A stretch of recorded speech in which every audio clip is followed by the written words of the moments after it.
Walden, by Henry David Thoreau. Chapter 18. Conclusion. To the sick the doctors wisely recommend the change of air and scenery. Thank Heaven, here is not all the world. The buckeye does not grow in New England, and the mockingbird is rarely heard here. The wild goose is more of a cosmopolite than we. He breaks his fast in Canada, takes a luncheon in the Ohio, and plumes himself for the night in a southern bayou. Even the bison to some extent keeps pace with the seasons, cropping the pastures of the Colorado only till a greener and sweeter grass awaits him by the Yellowstone. Yet we think that if rail fences are pulled down and stone walls piled up on our farms, bounds are henceforth set to our lives, and our fates decided. If you are chosen town clerk, forsooth, you cannot go to Tierra del Fuego this summer, but you may go to the land of infernal fire, nevertheless. The universe is wider than our views of it. Yet we should oftener look over the taffrail of our craft like curious passengers, and not make the voyage like stupid sailors picking oakum. The other side of the globe is but the home of our correspondence. Our voyaging is only great circle sailing, and the doctors prescribe for diseases of the skin merely. One hastens to southern Africa to chase the giraffe, but surely that is not the game he would be after. How long, pray, would a man hunt giraffes if he could? Snipes and woodcocks also may afford rare sport, but I trust it would be nobler game to shoot one's self. Direct your eye right inward, and you'll find 1,000 regions in your mind, yet undiscovered. Travel them, and be expert in home cosmography. What does Africa, what does the West stand for? Is not our own interior white on the chart?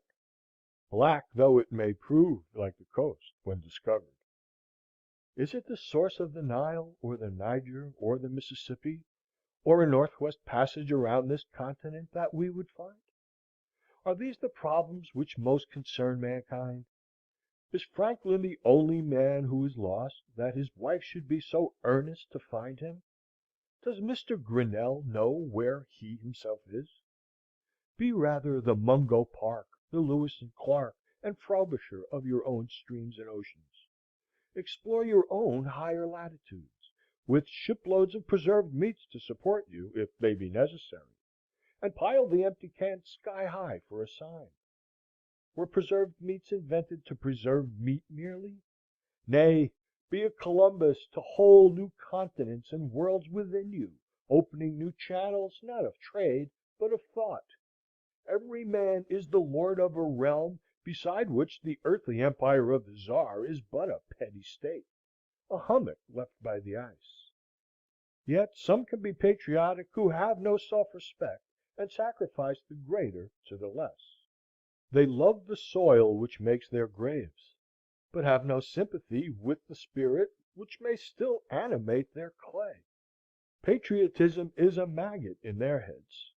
What was the meaning of the South Sea exploring expedition, with all its parade and expense, but an indirect recognition of the fact that there are continents and seas in the moral world to which every man is an isthmus or an inlet, yet unexplored by him, but that it is easier to sail many thousand miles through cold and storm and cannibals in a government ship, with 500 men and boys to assist one, than it is to explore the private sea, the Atlantic and Pacific Ocean, of one's being alone.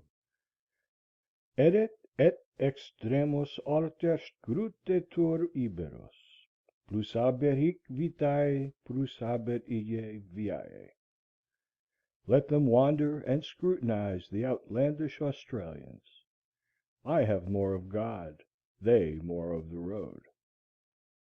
It is not worth the while to go round the world to count the cats in Zanzibar.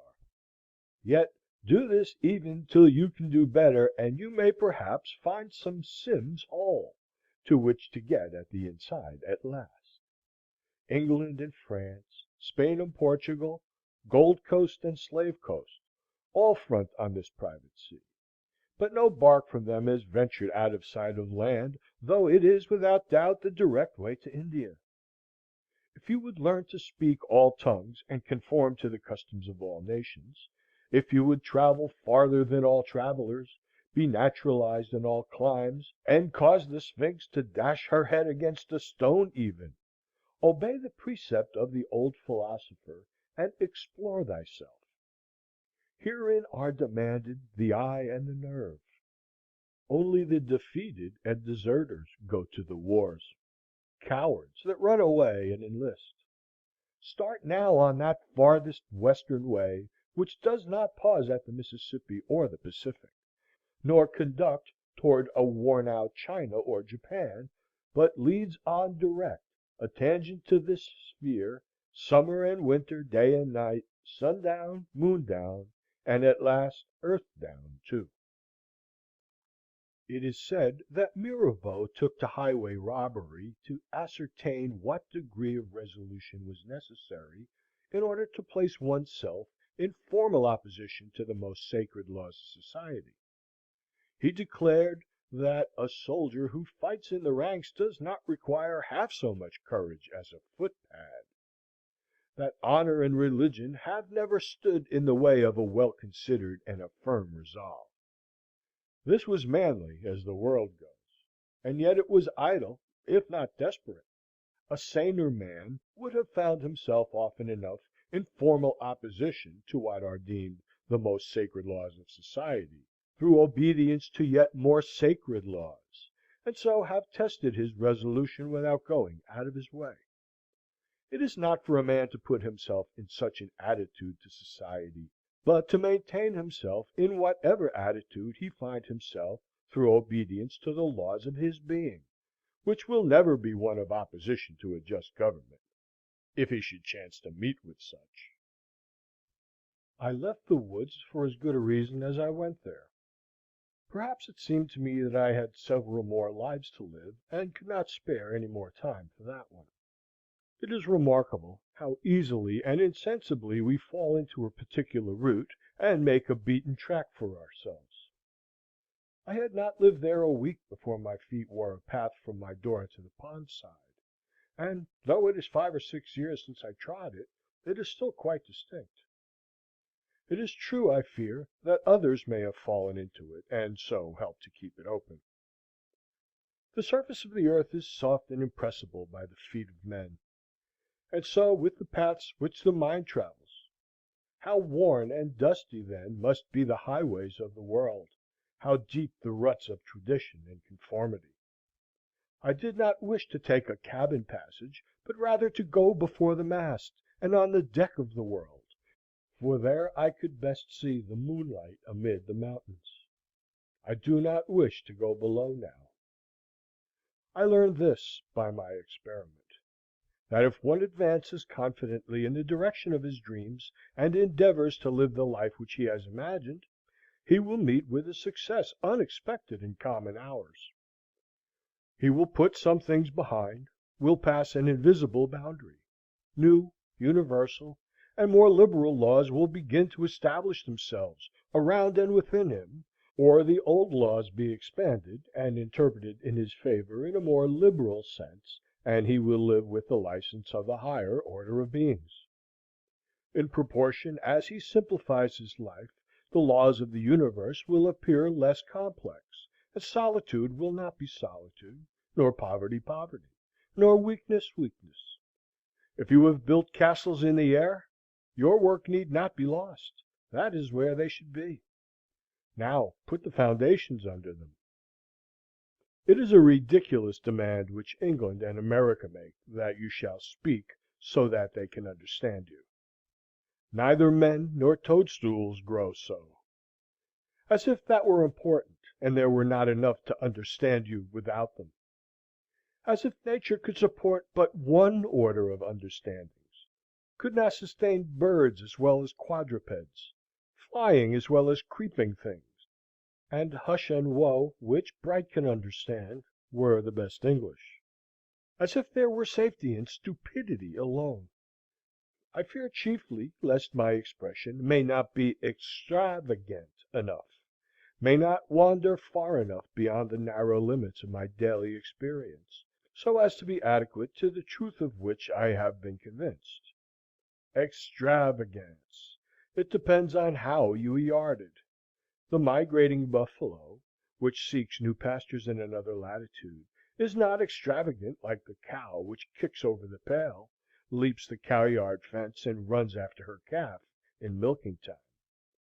I desire to speak somewhere without bounds, like a man in a waking moment to men in their waking moments, for I am convinced that I cannot exaggerate enough even to lay the foundation of a true expression.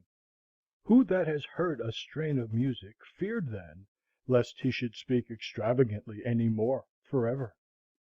In view of the future, or possible, we should live quite laxly and undefined in front, our outlines dim and misty on that side, as our shadows reveal an insensible perspiration toward the sun. The volatile truth of our words should continually betray the inadequacy of the residual statement. Their truth is instantly translated. Its literal monument alone remains. The words which express our faith and piety are not definite, yet they are significant and fragrant, like frankincense to superior natures. Why level downward to our dullest perception always, and praise that as common sense? The commonest sense is the sense of men asleep, which they express by snoring. Sometimes we are inclined to class those who are once and a half-witted with the half-witted, because we appreciate only a third part of their wit. Some would find fault with the morning red, if they ever got up early enough. They pretend, as I hear, that the verses of Kabir have four different senses: illusion, spirit, intellect, and the exoteric doctrine of the Vedas. But in this part of the world it is considered a ground for complaint if a man's writings admit of more than one interpretation. While England endeavors to cure the potato rot, will not any endeavor to cure the brain rot, which prevails so much more widely and fatally? I do not suppose that I have attained to obscurity, but I should be proud if no more fatal fault were found with my pages on this score than was found with the Walden ice. Southern customers objected to its blue color, which is the evidence of its purity, as if it were muddy, and preferred the Cambridge ice, which is white, but tastes of weeds. The purity men love is like the mists which envelop the earth, and not like the azure ether beyond. Some are dinning in our ears that we are Americans, and moderns generally are intellectual dwarfs compared with the ancients, or even the Elizabethan men. But what is that to the purpose? A living dog is better than a dead lion. Shall a man go and hang himself because he belongs to the race of pygmies, and not be the biggest pygmy that he can? Let every one mind his own business, and endeavor to be what he was made. Why should we be in such desperate haste to succeed, and in such desperate enterprises? If a man does not keep pace with his companions, perhaps it is because he hears a different drummer. Let him step to the music which he hears, however measured or far away.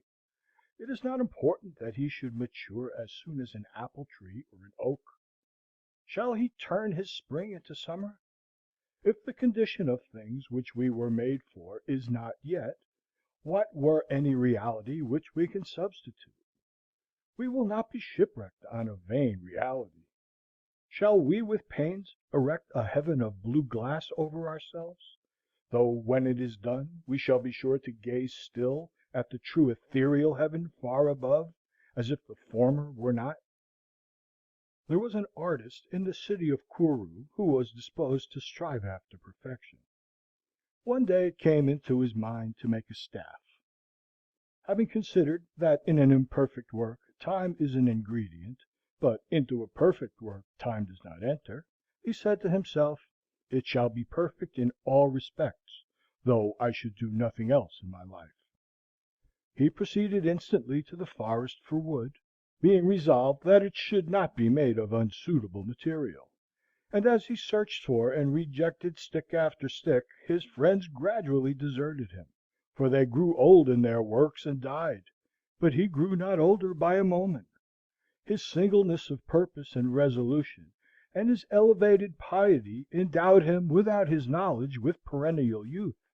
As he made no compromise with time, time kept out of his way, and only sighed at a distance because he could not overcome him. Before he had found a stick in all respects suitable, the city of Kuru was a hoary ruin, and he sat on one of its mounds to peel the stick. Before he had given it the proper shape, the dynasty of the Kandahars was at an end, and with the point of the stick he wrote the name of the last of that race in the sand, and then resumed his work. By the time he had smoothed and polished the staff, Kalpa was no longer the pole star, and ere he had put on the ferule and the head adorned with precious stones, Brahma had awoke and slumbered many times. But why do I stay to mention these things? When the finishing stroke was put to his work, it suddenly expanded before the eyes of the astonished artist into the fairest of all the creations of Brahma. He had made a new system in making a staff, a world with full and fair proportions, in which, though the old cities and dynasties had passed away, fairer and more glorious ones had taken their places. And now he saw by the heap of shavings still fresh at his feet, that for him and his work the former lapse of time had been an illusion, and that no more time had elapsed than is required for a single scintillation from the brain of Brahma to fall on and inflame the tinder of a mortal brain. The material was pure, and his art was pure. How could the result be other than wonderful? No face which we can give to a matter will stead us so well at last as the truth. This alone wears well. For the most part, we are not where we are, but in a false position. Through an infinity of our natures we suppose a case and put ourselves into it, and hence are in two cases at the same time, and it is doubly difficult to get out. In sane moments we regard only the facts, the case that is. Say what you have to say, not what you ought. Any truth is better than make-believe. Tom Hyde, the tinker, standing on the gallows, was asked if he had anything to say. "Tell the tailors," said he, "to remember to make a knot in their thread before they take the first stitch." His companion's prayer is forgotten. However mean your life is, meet it and live it. Do not shun it and call it hard names. It is not so bad as you are. It looks poorest when you are the richest. The fault finder will find faults even in paradise. Love your life, poor as it is. You may perhaps have some pleasant, thrilling, glorious hours even in a poorhouse. The setting sun is reflected from the windows of the almshouse as brightly as from the rich man's abode. The snow melts before its door as early in the spring. I do not see but a quiet mind may live as contentedly there and have as many cheering thoughts as in a palace. The town's poor seem to me often to live the most independent lives of any. Maybe they are simply great enough to receive without misgiving.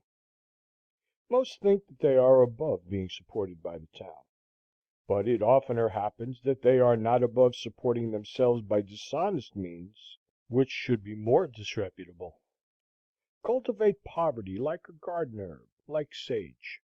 Do not trouble yourself much to get new things, whether clothes or friends. Turn the old, return to them. Things do not change, we change. Sell your clothes and keep your thoughts. God will see that you do not want society.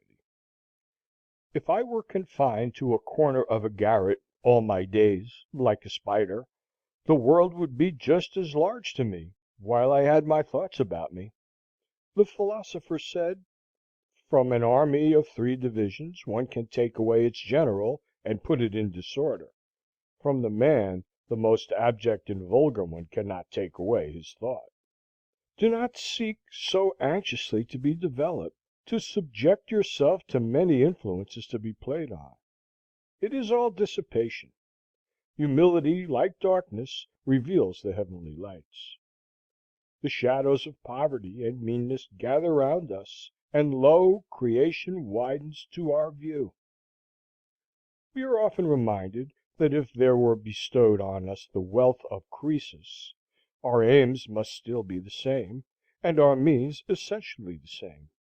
Moreover, if you are restricted in your range by poverty, if you cannot buy books and newspapers, for instance, you are but confined to the most significant and vital experiences. You are compelled to deal with the material which yields the most sugar and the most starch. It is life near the bone, where it is sweetest. You are defended from being a trifler. No man loses ever on a lower level by magnanimity on a higher. Superfluous wealth can buy superfluities only. Money is not required to buy one necessary of the soul. I live in the angle of the leaden wall, into whose composition was poured a little alloy of bell metal. Often, in the repose of my midday, there reaches my ears a confused tintinnabulum from without. It is the noise of my contemporaries. My neighbors tell me of their adventures with famous gentlemen and ladies, what notabilities they met at the dinner table. But I am no more interested in such things than in the contents of the Daily Times. The interest and the conversation are about costume and manners chiefly. But a goose is a goose still, dress it as you will. They tell me of California and Texas, of England and the Indies, of the Honorable Mr. Blank of Georgia or of Massachusetts, all transient and fleeting phenomena, till I am ready to leap from their courtyard like the Mameluke Bey.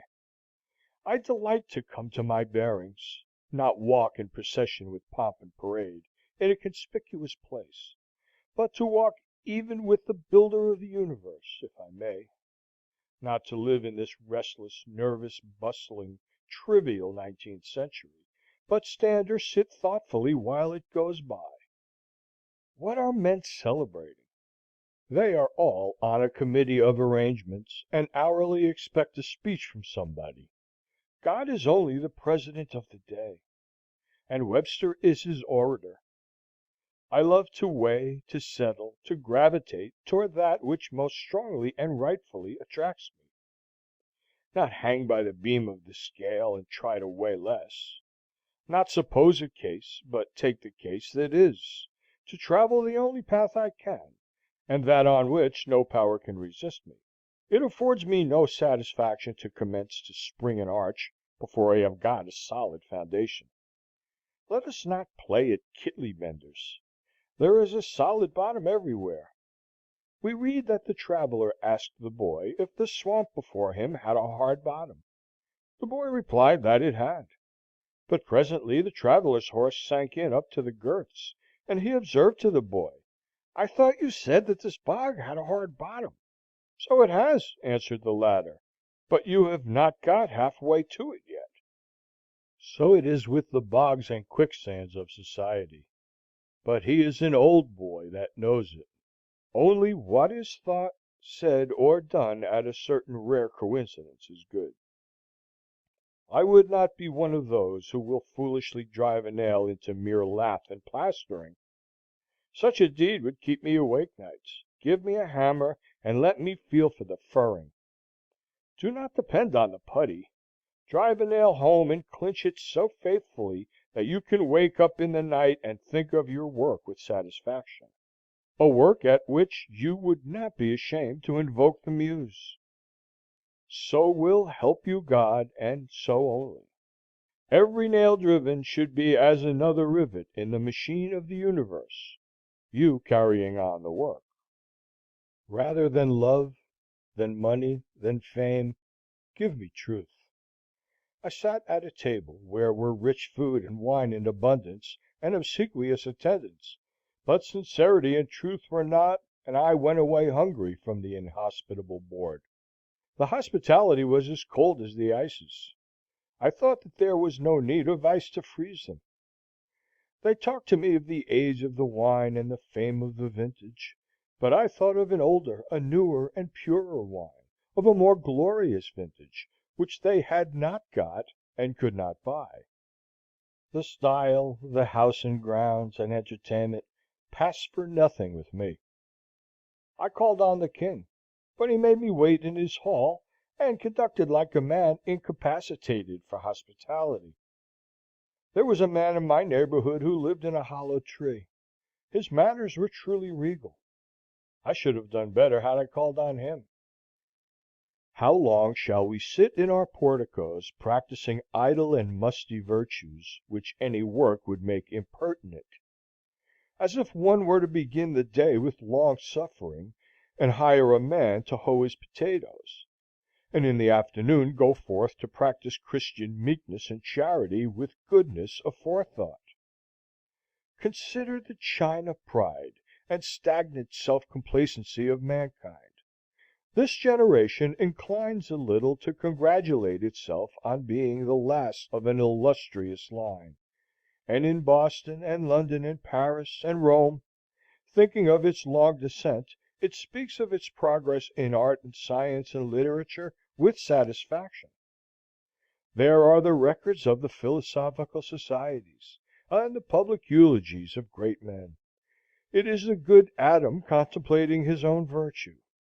Yes, we have done great deeds and sung divine songs which shall never die. That is, as long as we can remember them. The learned societies and great men of Assyria, where are they? What youthful philosophers and experimentalists we are! There is not one of my readers who has yet lived a whole human life. These may be but the spring months in the life of the race. If we have had the 7 years' itch, we have not seen the 17-year locust yet in Concord. We are acquainted with a mere pellicle of the globe on which we live. Most have not delved 6 feet beneath the surface, nor leaped as many above it. We know not where we are. Beside, we are sound asleep nearly half our time, yet we esteem ourselves wise, and have an established order on the surface. Truly, we are deep thinkers, we are ambitious spirits. As I stand over the insect crawling amid the pine needles on the forest floor, and endeavoring to conceal itself from my sight, and ask myself why it will cherish those humble thoughts, and hide its head from me who might perhaps be its benefactor, and impart to its race some cheering information, I am reminded of the greater benefactor and intelligence that stands over me, the human insect. There is an incessant influx of novelty into the world, and yet we tolerate incredible dullness. I need only suggest what kind of sermons are still listened to in the most enlightened countries. There are such words as joy and sorrow, but they are only the burden of a psalm, sung with a nasal twang, while we believe in the ordinary and mean. We think that we can change our clothes only. It is said that the British Empire is very large and respectable, and that the United States are a first-rate power. We do not believe that a tide rises and falls behind every man which can float the British Empire like a chip, if he should ever harbor it in his mind. Who knows what sort of 17-year locust will next come out of the ground? The government of the world I live in was not framed, like that of Britain, in after-dinner conversations over the wine.